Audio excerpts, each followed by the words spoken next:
Hello everyone, I welcome you to another lecture on lower limb nerves. So here we will be dealing you about an overview of the most common and basic nerves and the questions and must knows that you should be aware of. So first let's start with lateral femoral cutaneous nerve.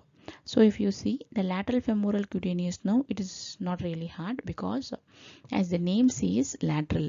So this is the lateral part, that is it provides a sensation to the lateral thigh region as well as to the anterior thigh region. So this is what you should remember always about lateral femoral cutaneous nerve, and it originates from L2 L3 nerve roots. But on the other hand, this medial part over here is supplied by the obturator nerve, which also derives from L2 L3 L4, and it supplies sensation to the medial part of the thigh. Sometimes in MLE exams they will ask you like the patient has inability to adduct the thigh with loss of sensation to the medial thigh. So this obturator nerve, it not only supplies the medial sensation to the medial part of the thigh but also the muscles which adduct the thigh. So any question like that, it points towards the obturator nerve. The other nerve is the femoral nerve, which supplies the anterior compartment. So femoral nerve originates from L2, L3, L4. Here we should know that the femoral nerve is the one which is responsible for anterior part of the thigh as well as the medial part of the leg. So if you see in the anterior part of the thigh, here we have the muscles which causes extension, isn't it?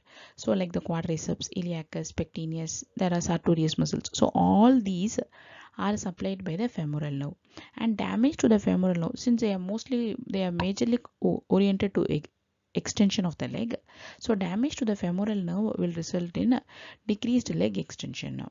And it also supplies the medial part of the leg, but the saphenous nerve, which is a pure sensory branch of the femoral nerve, is the one which supplies the medial part of the thigh. So in general, if they ask you like do the femoral nerve supplies the anterior part of the thigh as well as the medial part of the leg? Yes. But what in specific supplies the medial part of the leg? That is the saphenous nerve. And sometimes the knowledge of the extension of the leg can also be tested, like the patient on USMLE answer, the patient cannot extend the knee or has buckling at the knee, and they say like they do not have sensation to the anterior thigh or else the medial leg, then it all points towards the femoral nerve. The third nerve is our common peroneal nerve. Common peroneal nerve is divides into superficial peroneal as well as the deep peroneal nerve. So the superficial peroneal nerve is the one which supplies the dorsum of the foot, except the first web space. The first web space is supplied by the deep peroneal nerve. So what you need to know that the deep peroneal nerve not only supplies the first web space but also is responsible for dorsiflexion. You can remember it as D for D. So deep peroneal nerve controls the dorsiflexion via the muscle tibialis anterior. But superficial peroneal nerve is the one which causes the eversion via the peroneus longus and peroneus brevis. So I am not sure how important are the muscles, but you should not confuse the action of these nerves. Once again, deep peroneal nerve for dorsiflexion, superficial peroneal nerve for eversion. And when there is loss of both eversion as well as dorsiflexion, then it indicates that the injury is much more at the source, that is at the common peroneal nerve. So this knowledge can be tested in many ways. Like they might ask you like patient only loses dorsiflexion of the foot but eversion is intact. Then you should be aware that it is deep peroneal nerve. Sometimes, and they will also point towards like a loss of dorsiflexion.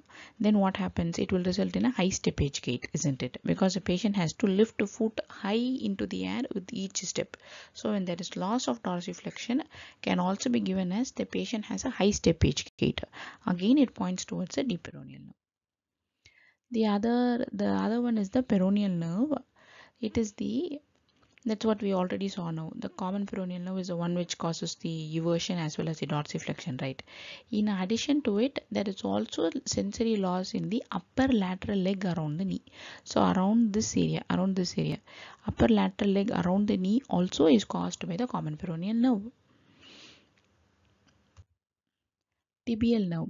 Tibial nerve, there's a clue which I love, that is the tip. Tibial nerve, T stands for tibial, I stands for inversion, and stands for plantar flexion.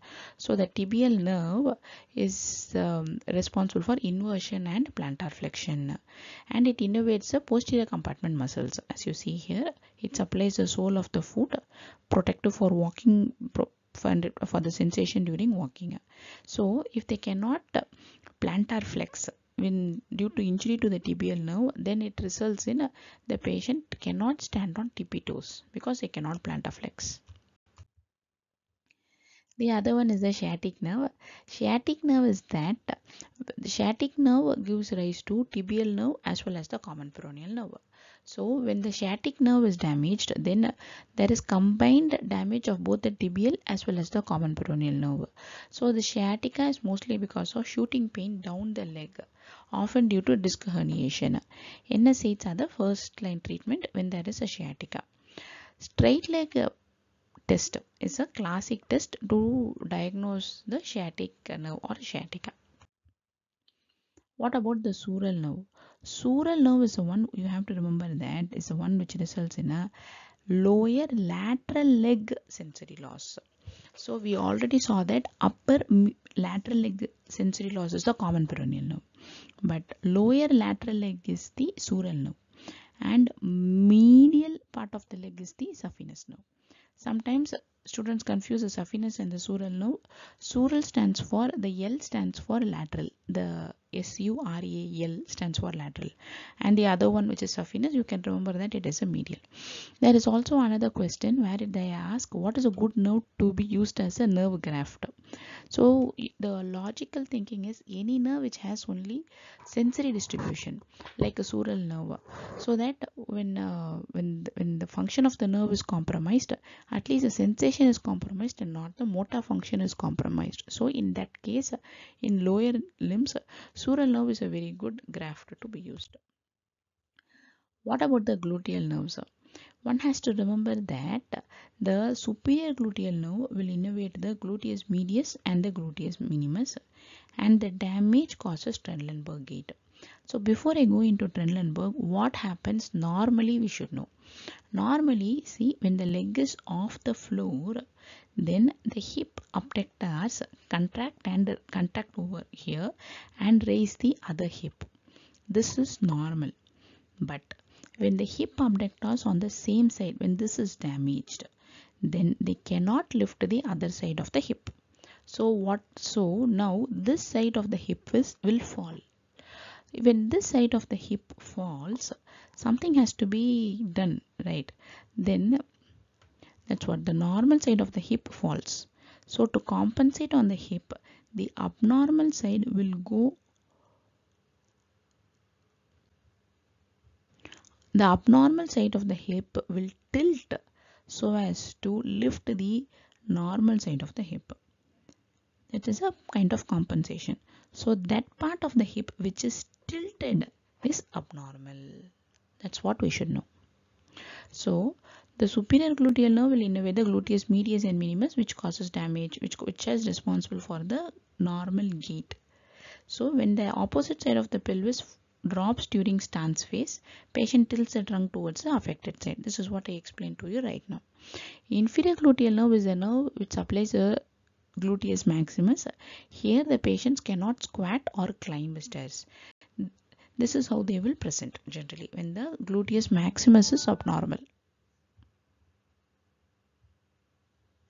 With this, we have come to the overview of our upper limb nerves. So I have an announcement for you. I am starting my mentoring lessons for medical graduates and USMLE aspirants.